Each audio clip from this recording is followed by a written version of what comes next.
చరిత్రలో లేని విధంగా నర్సీపట్నంలో 84% పెరిగిన పోలింగ్ ప్రజాస్వామ్యాన్ని బతికించడం కోసమే. నర్సీపట్నంలో ఏర్పాటు చేసిన విలేకరుల సమావేశంలో పోలీసుల తీరును విమర్శించిన టీడీపీ నాయకుడు విజయ్ లండన్ నుంచి సైతం వచ్చి కసితో ఓటేసి వెళ్లారు. టీడీపీ గాలి వీస్తుందనడానికి ఇదే కారణం. 20 నుంచి 20 వేల మెజారిటీతో అయ్యన్న గెలిచే అవకాశం ఉంది. నర్సీపట్నంలో పోలింగ్ జరుగుతున్నప్పుడు ప్రజాస్వామ్యం ఉందో లేదో అర్థం కావడం లేదు.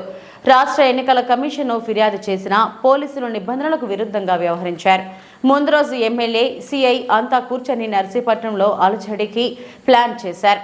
రౌడీ షీటర్స్ ర్యాలీగా బూతుల చుట్టూ తిరుగుతూ అమ్మాయిలతో అసభ్యంగా ప్రవర్తించారు. సిఐ వారికి మద్దతు పలకడమే దీనికి నిదర్శనం. సీసీ ఫుటేజ్ కూడా సిఐ డిలీట్ చేసేందుకు ప్లాన్ చేస్తున్నారు. వారిని వెంటనే శిక్షించాలి. ఈ ఘటనలపై విచారణ చేసి సిఐపై విచారణ చేపట్టాలి. డీజీపీకి ఫిర్యాదు చేస్తున్నాం. నిన్న ఎప్పుడూ చరిత్రలో లేని విధంగా 84% వరకు పోలింగ్ అవడం అనేది నర్సీపట్నం పుట్టిన తర్వాత ఎప్పుడు కూడా చరిత్రలో లేదు. ఈరోజు దాన్ని బట్టి అర్థం చేసుకోవచ్చు ఏంటంటే ప్రజాస్వామ్యంలో ఓట్లు వేయడానికి వచ్చి మనస్ఫూర్తిగా ప్రజాస్వామ్యాన్ని గెలిపించడానికనే ఏకైక ఉద్దేశంతో ఈరోజు ప్రజలందరూ కూడా బయటకు వచ్చారు.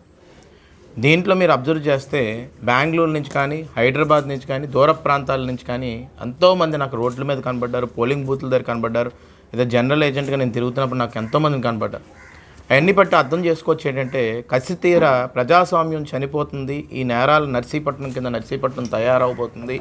కాబట్టి వచ్చి ఓటేసి వెళ్ళాలి. ఆ ఓటు చాలా మటుకు కూడా సైకిల్ గుర్తుకే పడ్డాయని చెప్పి బయటికి ఓపెన్ అవ్వి హ్యాపీగా, అంటే ఈ 5 ఏళ్ళు ప్రజాస్వామ్యం చచ్చిపోయింది, దాని కసితోటి వచ్చి ఓటేసి బయటకు వచ్చి హ్యాపీగా స్వేచ్ఛతోటి చెప్పుకోవడం జరిగిందండి. ఎందుకంటే ఫ్రీడమ్ ఆఫ్ స్పీచ్ అని చెప్పి చిన్నప్పుడు ఏదో చదువుకోవడం తప్ప ఎవరో హరిస్తారని మనం ఎప్పుడు అనుకోలేదు. కానీ ఫస్ట్ టైం హరించారు.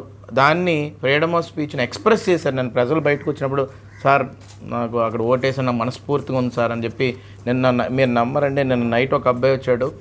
ఎక్కడి నుంచి వచ్చావు అన్నాడు. లండన్ నుంచి వచ్చాను అన్నాడు. లండన్ నుంచి రావడం ఏంటయ్యా, ఓటు ఏమైపోద్ది అంటే, లేదు సార్ ఈసారి కంపల్సరీ పెట్టుకొని మరీ వచ్చాను లండన్ నుంచి, నేను ఓటేయడానికి వచ్చానని చెప్పేసి అన్నాడు. ఎందుకంటే అక్కడి నుంచి చూసినప్పుడు నాకే బాధ అనిపించింది, అసలు ఆంధ్ర రాష్ట్రంలో ఎలా బతుకుతున్నారు సార్ మీరు అని చెప్పేసి. కాబట్టి నాకు ఈరోజు నేను ఈ 84% ఏదైతే పోలింగ్ పర్సంటేజ్ అనేది కనబడుతుందో ఇది టీడీపీ గాలి వేస్తుంది అనేది క్లియర్గా కనబడుతుందండి.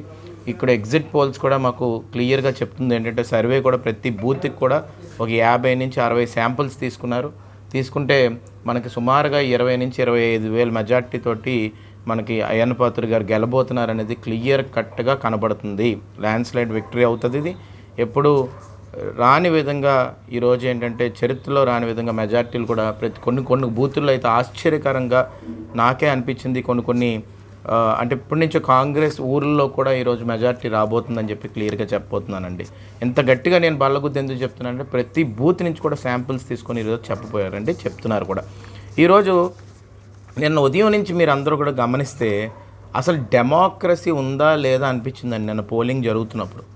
ఎందుకంటే పోలింగ్ బూతుల దగ్గర ఓటేయడానికని వచ్చి ఉదయం నుంచి సాయంత్రం వరకు ఉంటున్నా కూడా ఈ సిఐ క్రాంతి కుమార్ గారు ఏ మాత్రం కూడా పట్టించుకోలే.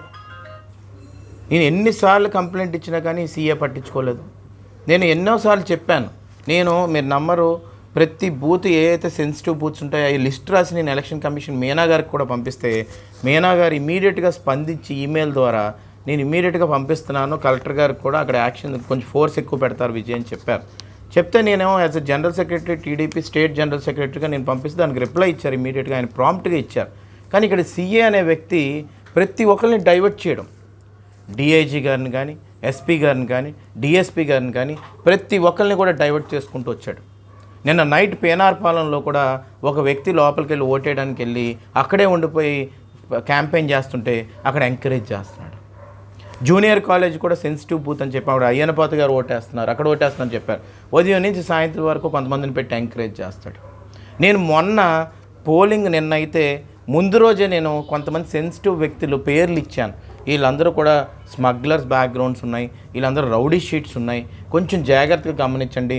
ఏ పార్టీ అయినా వాళ్ళు ఇర్రెస్పెక్టివ్ ఆఫ్ పార్టీస్ మీరు యాక్షన్ తీసుకోవడం లేకపోతే కస్టడీలోకి తీసుకున్న పోలింగ్ సరిగ్గా సమయంకి జరిపించే విధంగా చేయండి అని అడిగితే ఆ సీఎం ఓకే సార్ నేను చూసుకుంటానండి అని చెప్పి నిన్న నాకు వచ్చిన సమాచారం ప్రకారం ఏంటంటే ఒక కాన్వేని అంటే ఫస్ట్ టైం నర్సీపట్నం చరిత్రలో జరిగిందండి ఇది. ఎప్పుడు కూడా ఈ గణేష్ ప్రెస్ మీట్ పెట్టినప్పుడల్లా ఒక మాట అనేవాడు, అయ్యన్న పాత్ర గారు వస్తే రౌడీజం వస్తుంది, అయ్యన్న పాత్ర గారు వస్తే ఇది వస్తుందని.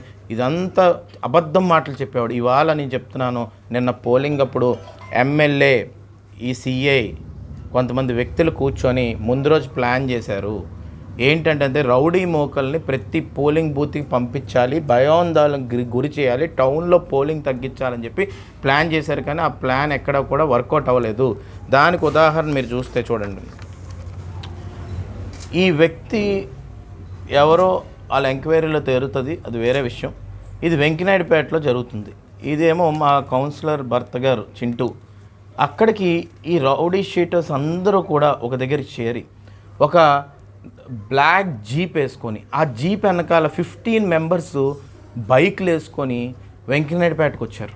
అసలు వీళ్ళకి వెంకినాయుడుపేటలో ఓట్లు లేవు, వెంకినాయుడుపేటలో వీళ్ళకి సంబంధం లేదు, వీళ్ళ ఇల్లులు లేవు, వీళ్ళ రిలేషన్స్ లేరు. కానీ వీళ్ళందరూ వచ్చి ఏం చేశారంటే అక్కడ స్లిప్పులు లాక్కుంటున్నారు. ఒక అమ్మాయి వస్తే భుజం మీద చేసి ఆ అమ్మాయి దగ్గర స్లిప్ లాక్కున్నారు. దేనికేట ఓటేస్తాం అనుకుంటున్నావు నువ్వు అని అడుగుతున్నారట అమ్మాయిని. అమ్మాయి భయాందోళనకు గురయ్యి ఆ ఓటు వేయకుండా ఇంట్లోకి వెళ్ళిపోయింది. ఇది చెప్తే సీఏ అంటారు, అంటే నేను వాళ్ళు ఎతుకుతున్నానండి, ఊరంతా తిరుగుతున్నాను ఎతకడానికి అని చెప్తున్నాడు నాతో. ఎంత కామెడీ అండి.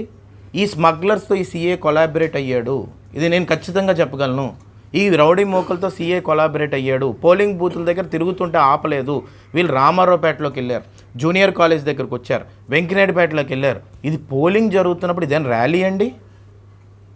సీసీ ఫుటేజ్లో కూడా సీఏ డిలీట్ చేయబోతున్నాడు వీళ్ళు వెహికల్స్ వెళ్తున్న ఫుటేజ్ని. ఎందుకంటే డిఐజీ ఎంక్వైరీ చేస్తాడు కాబట్టి రేపు ఎల్లుండో.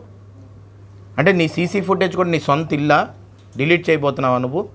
వీళ్ళందరి మీద కానీ నువ్వు యాక్షన్ తీసుకోపోతే వీళ్ళకి సింపుల్ లాజిక్ కామన్ సెన్స్ ఏంటంటే ఈ రౌడీ మూకలు ఎందుకు వెంకినాయుడుపేటలోకి ఎంటర్ అవ్వారు, రామాలయం దగ్గర ఎందుకు గొడవ పెట్టారు, ఎందుకు స్లిప్పులు లాక్కున్నారు.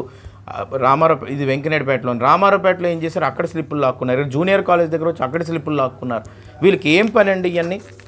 మేము క్లియర్గా కూడా చెప్తుంటే ఇది కొంచెం ఇది ర్యాలీ చూడండి, ఇది వెంకినాయుడుపేటలో ర్యాలీ. వీళ్ళు బొడ్డుపల్లి నుంచి కూడా ఇద్దరు ఉన్నారు, బీసీ కాలనీ నుంచి ఒకడున్నాడు.